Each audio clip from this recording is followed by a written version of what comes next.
ಪರಲೋಕದವುಗಳ ಕಡೆಗೆ ನೋಡುವಂತೆ ನಿಮ್ಮ ಆತ್ಮವನ್ನು ವಾಕ್ಯದಲ್ಲಿ ಬಲಪಡಿಸುವ ಅನುದಿನದ ಧ್ಯಾನ. ಇಂದಿನ ಧ್ಯಾನದ ಶೀರ್ಷಿಕೆ ನನ್ನ ಚಿತ್ತವಲ್ಲ ನಿನ್ನ ಚಿತ್ತವೇ. ಈ ದಿನದ ಸತ್ಯವೇದದ ವಾಕ್ಯ: ನನ್ನ ತಂದೆಯೇ ಸಾಧ್ಯವಾಗಿದ್ದರೆ ಈ ಪಾತ್ರೆಯು ನನ್ನನ್ನು ಬಿಟ್ಟು ಹೋಗಲಿ, ಹೇಗೂ ನನ್ನ ಚಿತ್ತದಂತಾಗದೆ ನಿನ್ನ ಚಿತ್ತದಂತೆಯೇ ಆಗಲಿ ಎಂದು ದೇವರನ್ನು ಪ್ರಾರ್ಥಿಸಿದನು. ಮತ್ತಾಯ 26ನೇ ಅಧ್ಯಾಯ 39ನೇ ವಚನ.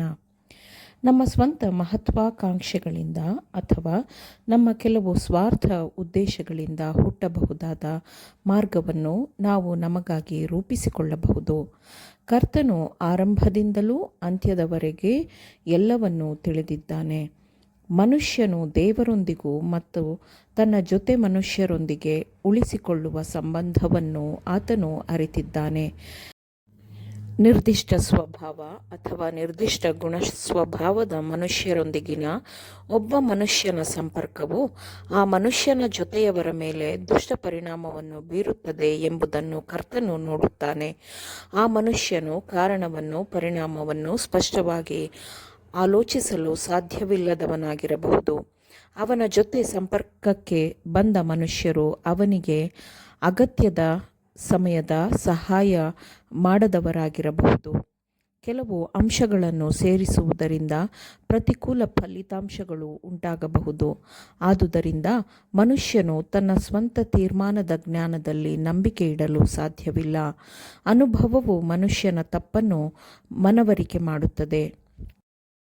ಆತ್ಮ ಸಮತೋಲನದ ಮನುಷ್ಯನು ತಾನು ತನ್ನ ನಿರೀಕ್ಷೆಗಿಂತಲೂ ಹೆಚ್ಚಿನದಾಗಿರುವ ಯಾವುದೋ ಹೊಸ ಕೆಲಸವನ್ನು ಆರಂಭಿಸಲು ಸಿದ್ಧನಾಗಿರುವವನಾದರೆ ಅವನ ಹೆಚ್ಚಿನ ಆತ್ಮೀಕ ಒಳಿತಿಗಾಗಿ ದೇವರು ಉನ್ನತವಾದ ಉದ್ದೇಶವನ್ನು ಹೊಂದಿರುತ್ತಾನೆ.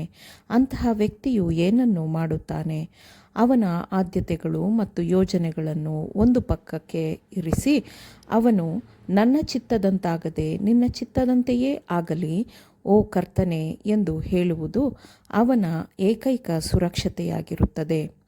ಚಿಕ್ಕದು ಅಥವಾ ದೊಡ್ಡ ವಿಷಯವಾಗಿರಲಿ, ಈ ವಿಷಯದಲ್ಲಿ ದೇವರ ಚಿತ್ತವೇನು ಎಂಬುದು ಮೊದಲ ದೊಡ್ಡ ಪ್ರಶ್ನೆಯಾಗಿರುತ್ತದೆ. ಯಾಕೆಂದರೆ ಆತನ ಚಿತ್ತವೇ ನನ್ನ ಚಿತ್ತವಾಗಿದೆ. ಯಜ್ಞವನ್ನರ್ಪಿಸುವುದಕ್ಕಿಂತ ಮಾತು ಕೇಳುವುದು ಉತ್ತಮವಾಗಿದೆ, ಟಗರುಗಳ ಕೊಬ್ಬಿಗಿಂತ ವಿಧೇಯತ್ವವು ವಿಶೇಷವಾಗಿದೆ ಎಂದು ವಾಕ್ಯವು ಹೇಳುತ್ತದೆ. ನೀವು ಒಳ್ಳೆಯದನ್ನು ಅನುಸರಿಸುವವರಾಗಿದ್ದರೆ ನಿಮಗೆ ಹಾನಿ ಮಾಡುವವರು ಯಾರು? ಒಬ್ಬ ಮನುಷ್ಯನು ಒಂದು ಕೆಲಸವನ್ನು, ವಿಶೇಷವಾಗಿ ಶೋಧನೆ ತುಂಬಿದ ಶ್ರಮದ ಕೆಲಸವನ್ನು ಮಾಡಬೇಕೆಂದು ಆ ಕೆಲಸದ ಸ್ಥಾನವನ್ನು ತುಂಬಬೇಕು ಎಂದು ದೇವರು ಹೇಳಬಹುದು. ಕರ್ತನು ಅವನಿಗಾಗಿ ಮಾಡಲು ಒಂದು ಕೆಲಸವನ್ನು ಕೊಟ್ಟಿರುತ್ತಾನೆ. ಆಗ ಆ ಮನುಷ್ಯನು ತನ್ನ ಜೀವವನ್ನು, ತನ್ನ ನಿತ್ಯ ಜೀವದ ಭವಿಷ್ಯವನ್ನು ಪಣಕ್ಕಿಟ್ಟು ಆ ಸ್ಥಾನದಲ್ಲಿ ನಿಲ್ಲುತ್ತಾನೆ. ಕ್ರಿಸ್ತನು ನಮ್ಮ ಲೋಕಕ್ಕೆ ಬಂದಾಗ ಬಿದ್ದು ಹೋದ ದೂತರು ಮತ್ತು ಬಂಡಾಯವೆದ್ದ ದೂತರೊಂದಿಗೆ ಸಂಘರ್ಷ ಮಾಡುವಾಗ ಯೇಸು ಈ ಸ್ಥಾನದಲ್ಲೇ ಕೆಲಸ ಮಾಡುತ್ತಿದ್ದನು. ದೇವರು ಒಂದು ಯೋಜನೆಯನ್ನು ಸಿದ್ಧಪಡಿಸಿದನು. ಆ ಯೋಜನೆಯ ಸ್ಥಾನವನ್ನು ಕ್ರಿಸ್ತನು ಸ್ವೀಕರಿಸಿದನು. ಪ್ರತಿಯೊಬ್ಬ ಮನುಷ್ಯನು ಒಬ್ಬಂಟಿಯಾಗಿ ಶತ್ರುವನ್ನು ಎದುರಿಸಬೇಕಾಗಿರುವಂತೆ ಕ್ರಿಸ್ತನು ಒಬ್ಬಂಟಿಯಾಗಿ ಶತ್ರುವನ್ನು ಎದುರಿಸಲು ಸಮ್ಮತಿ ಕೊಟ್ಟನು.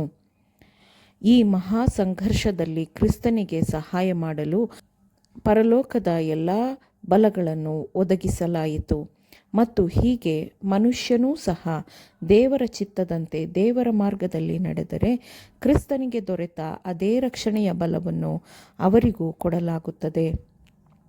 ಚಿಕ್ಕದೋ ಅಥವಾ ದೊಡ್ಡ ಶೋಧನೆಯೋ ಯಾವುದೇ ಆಗಿರಲಿ, ಕ್ರಿಸ್ತನು ಜಯಿಸಿದಂತೆ ಅವನೂ ಜಯಿಸಬೇಕೆಂದು ರಕ್ಷಣೆಯ ಬಾಧ್ಯಸ್ಥರಾಗಿರುವ ಎಲ್ಲರಿಗೂ ಸಹಾಯವನ್ನು ಪರಲೋಕದ ಕಾರ್ಯಭಾರಿಗಳು ಮಾಡುತ್ತಾರೆ. ಆದರೆ ದೇವರ ಚಿತ್ತಕ್ಕೆ ವಿಧೇಯತೆಯನ್ನು ತೋರದೆ ತಮ್ಮ ಉದ್ದೇಶ ಯೋಜನೆಗಳಿಂದ ತಮ್ಮನ್ನು ತಾವೇ ಅಪಾಯದ ಸ್ಥಾನದಲ್ಲಿ ಇರಿಸಿಕೊಳ್ಳುವ ಯಾರಾದರೂ ಸರಿ, ಶೋಧನೆಯ ಶಕ್ತಿಯ ಅಡಿಯಲ್ಲಿ ಅವರು ಬೀಳುತ್ತಾರೆ. ತಾವೇ ಆಯ್ಕೆ ಮಾಡಿಕೊಳ್ಳುವುದು ತಮಗಿರುವ ಸವಲತ್ತು ಎಂದು ಭಾವಿಸುವ ಯಾರೂ ಸುರಕ್ಷಿತವಲ್ಲ. ಆಮೇನ್. ದೇವರ ವಾಕ್ಯಗಳನ್ನು ಶ್ರದ್ಧೆಯಿಂದ ಆಲಿಸುವವರು ಮಾತ್ರವೇ ಆಗಿರದೆ ಪಾಲಿಸುವವರೂ ಆಗಬೇಕೆಂದು ನಿಮ್ಮನ್ನು ಉತ್ತೇಜಿಸುತ್ತೇನೆ. ಪರಿಶುದ್ಧಾತ್ಮನ ಸಹಾಯದಿಂದ ಆಲಿಸಿದ ನಿಮ್ಮೆಲ್ಲರಿಗೂ ಧನ್ಯವಾದಗಳು. ಮತ್ತೆ ದೈನಂದಿನ ಧ್ಯಾನಕ್ಕಾಗಿ ನಾಳೆ ಸಂಧಿಸೋಣ. ಆಮೇನ್.